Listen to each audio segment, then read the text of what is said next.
نحمده ونصلي على رسوله الكريم أما بعد فأعوذ بالله من الشيطان الرجيم بسم الله الرحمن الرحیم۔ محترم ناظرین، امید ہے آپ سب حضرات خیریت سے ہوں گے۔ ایک مہینے کے بعد آپ سب کی خدمت میں ایک مرتبہ پھر میں حاضر ہوا ہوں۔ آج میں جس عمل کے بارے میں بتلاؤں گا اس کا تعلق دل کے امراض سے ہے۔ آج کل کے زمانے میں چاہے وہ نوجوان ہو یا بوڑھے شخص ہو، ہارٹ اٹیک کا مرض بہت عام ہو چکا ہے۔ دل کی بے چینی اور گھبراہٹ میں لوگ مبتلا رہتے ہیں۔ وہ لوگ ایسا محسوس کرتے ہیں کہ یہ اٹیک کا کہیں درد تو نہیں ہے۔ تو میں آج ایسے لوگوں کے لیے وہ مجرب عمل اور نسخہ بتلاؤں گا جس کے بارے میں خود نبی کریم علیہ السلام نے ارشاد فرمایا۔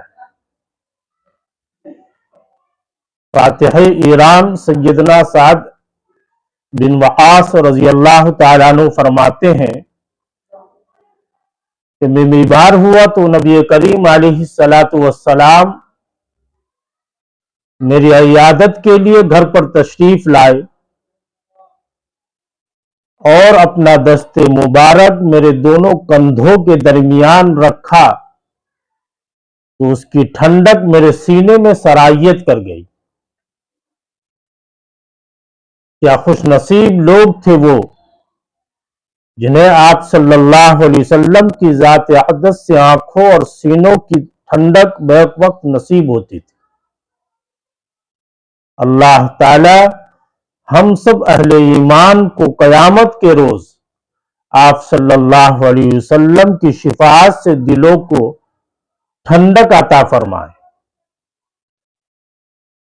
پھر فرمایا کہ اسے دل کا دورہ پڑا ہے، اسے سعید کے حکیم حارث کے پاس لے جاؤ۔ حکیم کو چاہیے کہ وہ مدینہ کی 7 اجوا کھجوریں گٹھلی سمیت پیس کر اسے کھلائے۔ مذہب اسلام کے اندر سب سے پہلا ہارٹ اٹیک کا جو مرض ہوا تھا وہ حضرت سعد بن وقاص رضی اللہ تعالیٰ عنہ کو ہوا تھا، اور نبی کریم علیہ السلام نے خود یہ نسخہ تجویز فرمایا تھا۔ اس لیے جو حضرات دل کے مرض میں مبتلا ہیں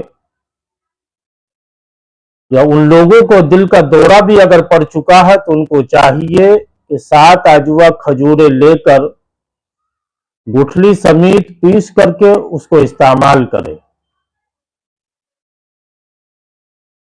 تو انشاءاللہ اس مبارک نسخے کی برکت سے وہ دل کے مرض سے چھٹکارا پا لیں گے۔ اس کے بعد میں آپ کو آج روحانیت کا ایک عمل بتلا رہا ہوں۔ تو جو انسان اس کو فجر کی نماز کے بعد ایک سانس کے اندر اپنے داہنے ہاتھ کو سینے پر رکھ کر سبحان اللہ و بحمدہ 4 مرتبہ پڑھ کر دم کر لے، انشاءاللہ اس عمل کی برکت سے دل کے امراض سے وہ محفوظ رہے گا۔